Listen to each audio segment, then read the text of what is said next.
রাসূলুল্লাহ সাল্লাল্লাহু আলাইহি ওয়াসাল্লাম মসজিদে বসে আছেন, একজন সাহাবী আসছে, মসজিদে ঢুকে নামাজ পড়ে নবীজির কাছে এসে সালাম দিচ্ছে। নবীজি বললেন, তুমি যাও আবার নামাজ পড়ো, তোমার নামাজ হয়নি। ও যে আবার নামাজ পড়ে আবার সালাম দিচ্ছে, নামাজ হয়নি, আবার পড়ো। তিনবারের মাথায় বলছে, ইয়া রাসূলুল্লাহ, আমি এর চেয়ে ভালো পারি না, আমার একটু শিখাই দেন। কি শিখালেন খুব ভালো করে বোঝেন।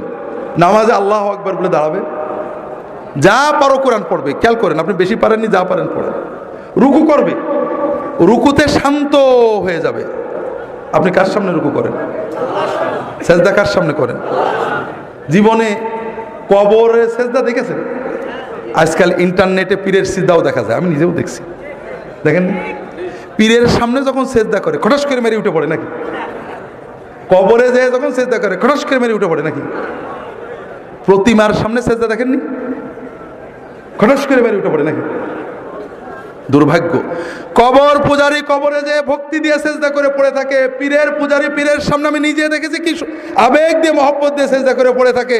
প্রতিমা পূজারী প্রতিমার সামনে সেজদা দিয়ে পড়ে থাকে, আর আল্লাহর পূজারী আল্লাহর সামনে সেজদা দিতে গেলে কটাস করে মেরে দিয়ে উঠে পড়ে। এই ঈমান ভাইরা, আমি তো নামাজ পড়ছি সেজদাটা করার জন্যই, যে আমার মাবুদকে সেজদা করব, আমার মনের কথা বলবো, কিছু না পারি, আরবি এক হরফ না পারি, সেজদা দিয়ে পড়ে থাকবো। আল্লাহ রসুল সাল্লাল্লাহু আলাইহি ওয়াসাল্লাম বলছেন, যখন রুকু করবে শান্ত হয়ে যাবে। তুমি তো রুকু করতে আসো, আমরা আল্লাহর সামনে নত হয়ে নিজের দাসত্ব প্রকাশের জন্যই তো নামাজে দাঁড়াইছি। কিচ্ছু পারিনি, সব মাপ, কিন্তু মাথাটা নিচু করে রুকুতে গেলাম, দাঁড়ালাম, দাঁড়িয়ে কি দাঁড়িয়ে পুরো না দাঁড়িয়ে, অধিকাংশ মানুষ আপনারা পুরো ইমাম জামাতে যখন পড়েন ইমামের জন্য বাধ্য হয়ে দাঁড়ান, তারপরেও ইমামের আগেই নেমে পড়ে।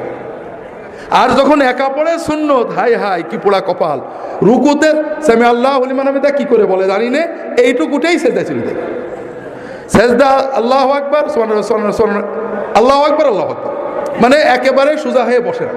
বিশ্বাস করেন, আল্লাহ রাসূল সাল্লাল্লাহু আলাইহি ওয়াসাল্লাম বলেছেন, লাউ মাতা হাযা আলা হাযা লামাতা আলা গায়রি মিল্লাতি মুহাম্মদ সাল্লাল্লাহু আলাইহি ওয়াসাল্লাম। কেউ যদি তার রুকু সেজদা চুরি করে এইভাবে ভাঙড়ি নামাজ পড়ে, মরগ মার্কা নামাজ পড়ে, কটস কটস করা নামাজ পড়ে মরে, ও আমার উম্মত হয়ে মরতে পারবে না। আপনার সব অসুবিধা আছে, কাপড় পাক নেই মাপ, টুপি নেই মাপ, ওযু নেই মাপ, আপনি সেজদায় কেন থাকলেন না? কোন অভিযোগ ছিল আপনার? বড় কষ্ট লাগে ভাইরা। এই জন্য আমার কথা হলো, অন্য যাই হোক, অন্তত নামাজ আমার সবচেয়ে বড় ইবাদত। আল্লাহ এবং বান্দার মাঝখানে আমার মারিফত, মূল তরিকত, মূল ইবাদত। সেই ইবাদতে আর কিছু না পারি, আমি যে আমার মাবুদের সামনে দাঁড়াইছি, আমার মাবুদ আমার দিকে তাকিয়ে আছে, আমার অন্তর দেখছে, আমার চোখ দেখছে, আমার ইবাদত দেখছে, আমি অন্তত সেই আবেগ নিয়ে দাঁড়াই। কথা বুঝতে পারছেন?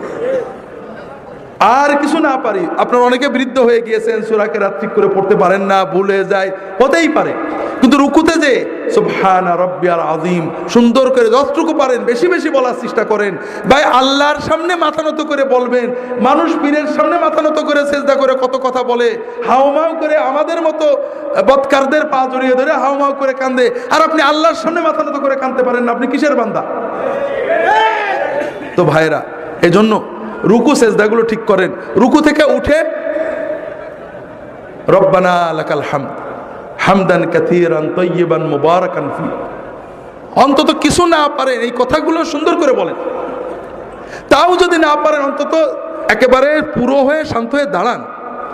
আপনি যখন প্রধানমন্ত্রী ডিসির সামনে দাঁড়ান, খুব অস্থির হয়ে দাঁড়ান, কি মহব্বতে ভক্তির সামনে সাথে দাঁড়ান।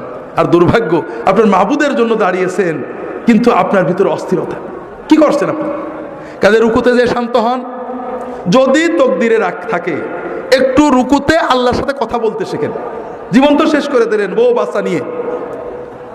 আল্লাহ রাসূল সাল্লাল্লাহু আলাইহি ওয়াসাল্লাম রুকুতে বিভিন্ন দোয়া পড়তেন, আমার রাহে বেলায়েতে পাবেন, সহিহ মাসনুন ওজিফা একটা থাকতেও পারে, দোয়াগুলো পড়বেন।